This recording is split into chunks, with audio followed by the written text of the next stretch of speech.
আমাদের প্রান্তীয় শিক্ষক আমরা আপনার তাদের একজনকে আমাদের সবাইকে উপস্থিত থাকার জন্য আমাদের শুভেচ্ছা সালাম আসসালামু আলাইকুম।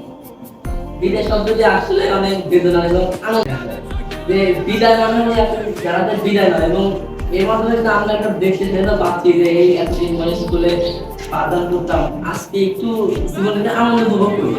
তো 7 বছর পার হয়েছে এরকম 1950 সালে যোগদান করেছে এবং আজ 2023 সাল দীর্ঘ আনুমানিক 50 বছর মতো স্যার এই স্কুলে পাঠদান করেছেন।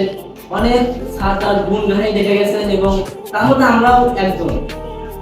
আমরা একদিক দিয়ে সৌভাগ্যবান আবার দুর্ভাগ্যবান যে আমরাই শেষ ব্যাচ যে আমরা একটি প্রান্তীয় শিক্ষককে বিদায় জানাতে পারতেছি। হয়তো আমাদের থেকেও অনেক অনেক ব্যাচ ছিল যারা আগে ভালোবাসতো কিন্তু হয়তো এই বিদায় অনুষ্ঠানে উপস্থিত হওয়ার সৌভাগ্য হয় নাই।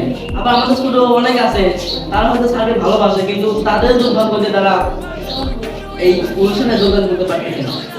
প্রত্যেক বছর দেখা যায় যে স্কুল থেকে বিদায় নেয় শুধু এসএসসি ব্যাচ, কিন্তু এই বছর এমনই হয়েছে যে এসএসসি ব্যাচও বিদায় নিচ্ছে আবার একটা স্যারও বিদায় নিচ্ছে এবং ঠিক তার কিছুদিন পরে আগামী বছর আমরাও বিদায় নেব। বিষয়টা আসলে খুবই বেদনাদায়ক।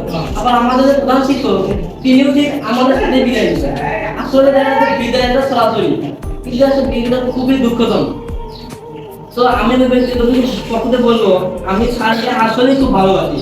যদি এই স্কুলের সবচেয়ে প্রিয় শিক্ষকের স্থান দেওয়া যায় তো আমি সিফাত স্যারকে দিব, তারপরে কামাল স্যার এবং তারপরে আমি আমার এই স্যারকে দিব, কারণ স্যার আমাকে অনেক ভালোবাসে।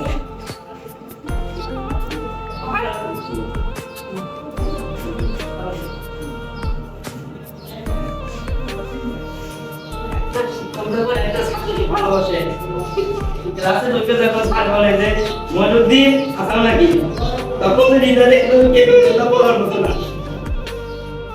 আমি একটা কবিতা ঢুকিতে যান আর স্যার যদি গুলো করে দেখে যান তাহলে বাঁচিয়ে দিন স্যার।